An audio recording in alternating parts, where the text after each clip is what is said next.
Le 25 février 2009, un Boeing 737 de la compagnie Turkish Airlines décroche à 1,5 km de la piste 18 droite de l'aéroport d'Amsterdam Schiphol. Parmi les personnes à bord, il y avait 4 passagers qui n'étaient pas tout à fait comme les autres. Nous reviendrons dessus en fin de vidéo. Le vol Turkish Airlines 1951 est un exemple parfait de la manière dont une série de petits facteurs peut conduire à une catastrophe majeure. Le Boeing 737-800 de Turkish Airlines a décollé à 8h23, heure locale, de l'aéroport d'Istanbul Atatürk en Turquie à destination de l'aéroport de Schiphol. Il y avait 128 passagers et 7 membres d'équipage à bord. Comme il s'agissait d'un vol en ligne sous supervision, il y avait 3 membres d'équipage dans le cockpit, à savoir le commandant de bord, qui faisait également office d'instructeur, le premier officier chargé d'acquérir de l'expérience sur la route du vol et qui volait donc sous surveillance, et un pilote de sécurité qui observait le vol. Le commandant de bord, Hassan Tahsin Arizen, cumulait environ 17 000 heures de vol au total, dont environ 11 000 sur Boeing 737. En tant qu'ancien commandant de la flotte de l'armée de l'air turque, il apportait une expérience considérable à son rôle de pilote-instructeur. Le premier officier Murat Sezer avait environ 4 000 heures de vol, dont seulement 44 sur le Boeing 737. Ayant rejoint Turkish Airlines après avoir quitté l'armée de l'air turque en juin 2008, il en cumulait environ 4 000. Ce vol était son 17e vol en tant que copilote sous supervision et sa première fois à destination de l'aéroport de Schiphol. Sezer était en phase d'apprentissage, une période destinée à le familiariser avec les aspects opérationnels du vol de ligne, avec des passagers sur des routes spécifiques et vers certains aéroports. L'enregistreur de données de vol a enregistré que le système d'altimètre radio de gauche a fourni des lectures erronées, commençant peu de temps après le décollage, alors que l'avion montait à environ 400 pieds. Par la suite, le vol se déroule normalement et l'avion s'approche d'Amsterdam, où la météo, ce jour-là, était capricieuse. Il faut comprendre que plusieurs systèmes automatiques de l'avion sont interconnectés. Le radioaltimètre, par exemple, mesure la distance entre l'avion et le sol, fournissant des données cruciales, surtout pendant l'atterrissage. Contrairement à l'altimètre barométrique qui détermine l'altitude en mesurant la pression atmosphérique, l'altimètre radio mesure le temps nécessaire pour qu'un signal soit transmis vers le sol et réfléchi vers l'avion. Cette différence de temps est ensuite convertie en une mesure de la hauteur de l'avion au-dessus du sol.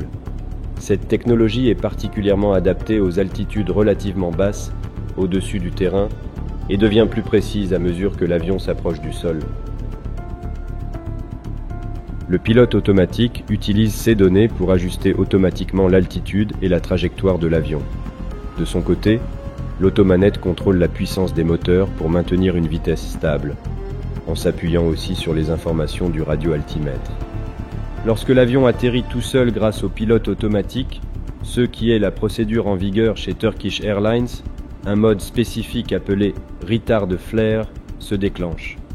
Ce mode réduit progressivement la puissance des moteurs pour permettre un toucher des roues en douceur en se basant sur les données d'altitude fournies par le radioaltimètre.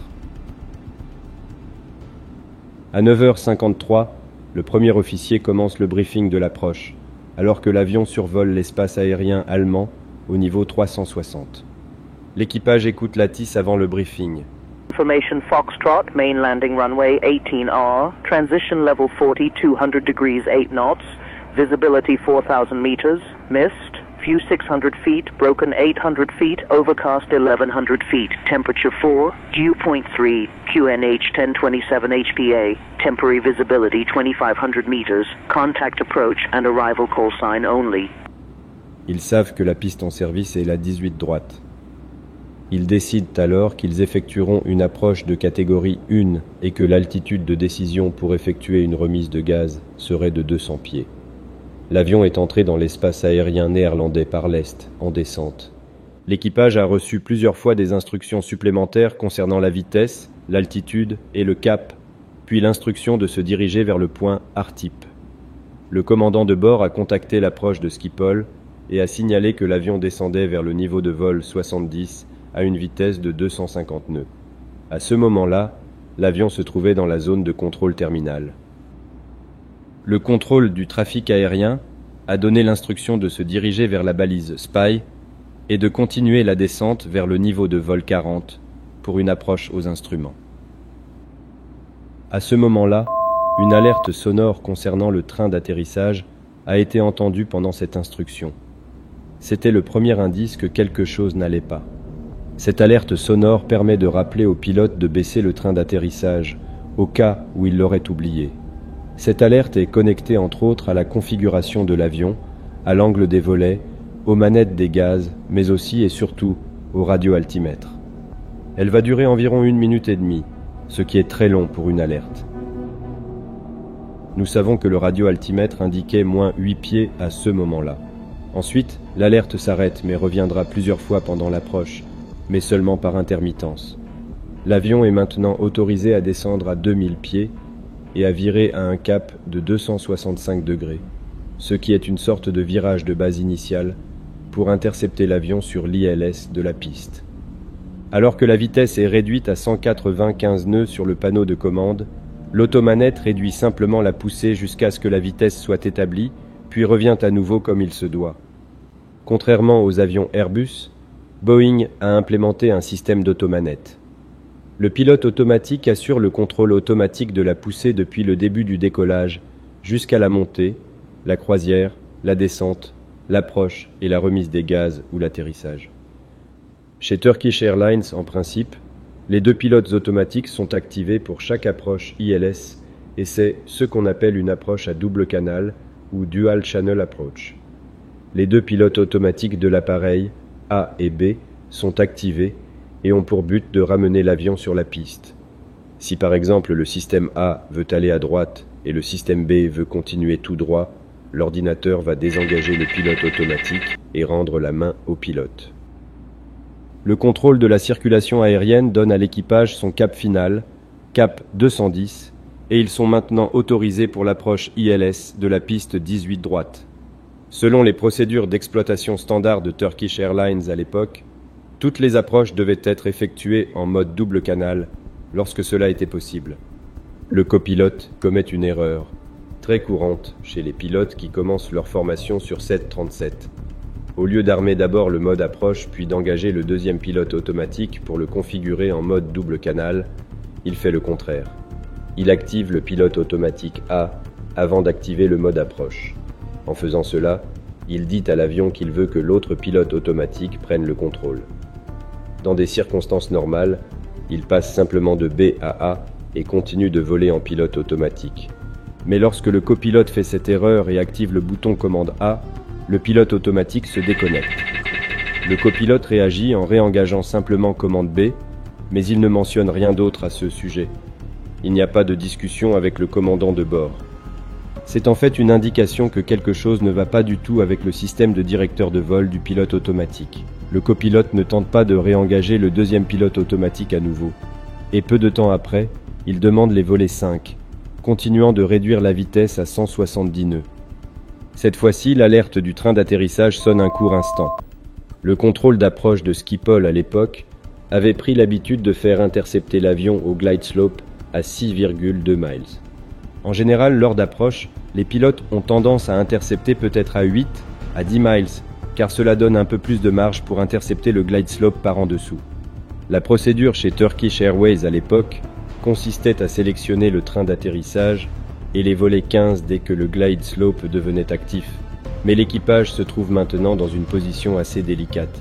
Dans ce cas, l'équipage avait reçu un vecteur de 210 degrés. Si cela avait été un cap, ils auraient intercepté le glide slope et le localizer à 6 miles, ce qui aurait été parfait. Mais comme il y avait un peu de vent d'ouest à cette altitude, l'avion a en fait été poussé à un cap de 201 degrés à la place. Cela les fera intercepter le localizer à 5 miles et demi et au-dessus du glide slope, ce qui va devenir très important. Le copilote anticipe qu'ils devront descendre rapidement. Il sort le train et les volets 15 et réduit la vitesse. Et après cela, les choses se passent très rapidement. Alors que le localizer est capté, on ne sait pas qui modifie l'altitude de 2000 pieds, à d'abord 1200 pieds, puis 700 pieds. Ensuite, une vitesse verticale est initiée avec, au départ, une descente de 500 pieds par minute, puis de 1400 pieds par minute. Cela se fait parce que s'ils interceptent le localizer, mais qu'ils sont au-dessus du glide slope, le glide slope ne captera pas et ils ne pourront alors pas descendre l'avion en dessous de l'altitude sélectionnée sans la modifier. Mais quelque chose s'est passé maintenant, qu'ils n'ont pas remarqué. La barre de roulis sur le directeur de vol du commandant de bord a disparu. Lorsque cela arrive au-dessus de la piste, c'est normal, car ils ne sont pas censés regarder dans le cockpit lorsque l'avion est sur le point d'atterrir. Maintenant, vous pourriez vous demander ce que fait le pilote de sécurité à ce moment-là. En fait, le pilote de sécurité fait remarquer au commandant de bord qu'il se souvient qu'il a une panne de radioaltimètre de son côté. Et le commandant de bord répond « Affirmatif », mais il n'y a pas de discussion supplémentaire. Les défaillances des systèmes de radioaltimètre dans les avions Boeing 737-800 ont une longue histoire. Turkish Airlines a attiré l'attention de Boeing sur ce problème depuis 2001. Elle a également recherché toutes sortes de solutions techniques pour prévenir la corrosion, qui était considérée comme une cause possible de la mauvaise performance des systèmes de radioaltimètre. En fait, aucune des alertes qu'ils ont reçues jusqu'à présent, ni l'alerte de train d'atterrissage, ni l'indication de radioaltimètre défectueux, n'a entraîné de discussion réelle parmi l'équipage sur pourquoi cela se produit et quelles pourraient en être les implications. La vitesse de l'avion réduit et la poussée est réduite à 0. Mais ici, le commandant de bord regarde ses écrans et voit une altitude de moins 8 pieds affichée sur son altimètre, qui se transmet également au calculateur de l'automanette. Le calculateur de l'automanette suppose que l'avion est déjà au sol. Les roues ne sont pas au sol, donc il ne coupe pas la poussée. Mais il ne réagit pas non plus, il laisse faire. Le copilote demande les volets à 20. Et pendant ce temps, alors que la vitesse continue de diminuer, ils atteignent une vitesse de 132 nœuds. Le stick shaker s'active. Le stick shaker indique que l'avion n'a pas encore décroché mais qu'il va très bientôt décrocher si aucune action n'est engagée dans les secondes qui viennent.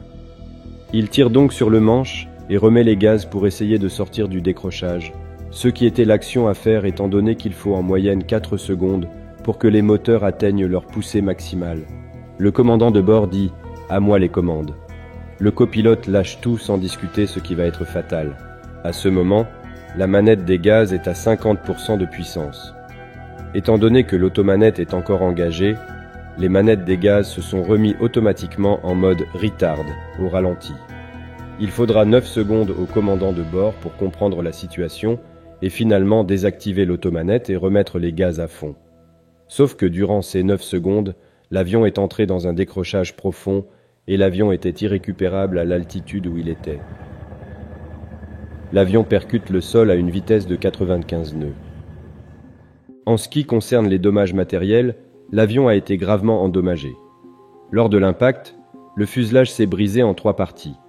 La partie avant, contenant le cockpit et les premières rangées de passagers, a été particulièrement endommagée, et la partie centrale a subi des déformations importantes. L'avion a été déclaré perte totale.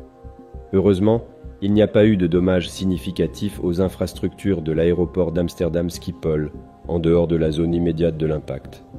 Sur les 128 passagers et 7 membres d'équipage, 9 occupants, dont les 3 pilotes et une hôtesse de l'air assis à l'endroit où l'avion avait tapé en premier, sont décédés suite à l'accident. Les 5 autres passagers étaient en business class. Des bruits circulent, laissant à entendre que le copilote était encore en vie lors du crash, mais que les recherches ont pris du retard à cause de 4 des 5 passagers ayant trouvé la mort. Ces 4 passagers étaient des employés de Boeing contractant dans le secteur de l'armement. Ils revenaient d'Istanbul dans le cadre de l'acquisition par l'armée de l'air turque de radars embarqués du constructeur Grumman pour équiper leur 737. Ils transportaient avec eux des documents confidentiels ainsi que des ordinateurs contenant des informations sensibles. Un employé de Turkish Airlines en poste à l'aéroport de Schiphol était arrivé sur le site du crash avec son badge d'accès à l'aéroport, mais il a été empêché d'atteindre les débris. Les autorités néerlandaises l'ont ensuite menotté pour avoir résisté. Le rapport a mis en lumière plusieurs facteurs ayant influencé le déroulement du vol. Il a souligné que le défaut des pilotes d'initier une remise des gaz lorsqu'ils ont dépassé la hauteur de décision, sans être pleinement établi, en était l'une des causes. Leur manque d'attention à la vitesse, qui a conduit à la réduction de la poussée au ralenti et à une vitesse bien en dessous de la vitesse d'approche minimale, a contribué au problème. De plus, un dysfonctionnement technique du radioaltimètre a provoqué la réduction de la poussée au ralenti par l'automanette, ce qui a aggravé les problèmes. La décision du contrôle aérien de leur donner un vecteur serré a également été examinée. Bien que cela fût une procédure standard à Schiphol à l'époque, les règles du contrôle aérien néerlandais indiquaient qu'ils auraient dû recevoir plus de distance et être informés pour se préparer à une charge de travail plus élevée. Une autre constatation était l'inadéquation de l'exécution par les pilotes de la manœuvre d'approche du décrochage et de récupération. Cela a été contesté par la compagnie aérienne, mais cela a conduit à des changements importants dans les pratiques de formation. Auparavant, la formation à l'approche du décrochage et à la récupération était effectuée uniquement en haute altitude. Après cet incident, les formations se sont élargies pour inclure des scénarios en haute altitude, en altitude de circuit de trafic et en approche finale, en raison des différentes techniques de manipulation requises. Après l'incident, il y a eu diverses contestations du rapport final, principalement de la part de Turkish Airlines et de Boeing. Malgré les révisions, les faits principaux sont restés inchangés. Turkish 1951, descend to flight level 70, after ASIP to Sierra Papa Lima. 70, ASIP to Sierra Papa Lima, 1951. Left 265, 1951. Turkish 1951 to left heading 210, clear the approach 18 right. 210 clears, 18 right, Turkish 1951. Turkish 1951, contact tower, 1827, bye-bye. 27 over there, thank you, sir. Northwest 58 West, yeah. 2, please go around, Jet 262, go around. KLM 459, behind the company 777, line up and wait, runway 1 is behind. Behind the 777, so line up and wait, behind KLM 459. Correct, Shamrock 023 behind the Scandinavian and the AT on the right hand side, line up and wait, runway 24, Sierra 6 behind. We line up and wait, 24 behind the Scandinavian, Shamrock 023. Correct, Argo Fly 107, caution jet blast, disregards. Flight level 140, KLM 61. At a very large emergency, it looks like we lost an aircraft, so continue on this heading, contact 1212. On the heading 1212, Mars 7 Alpha, cheers.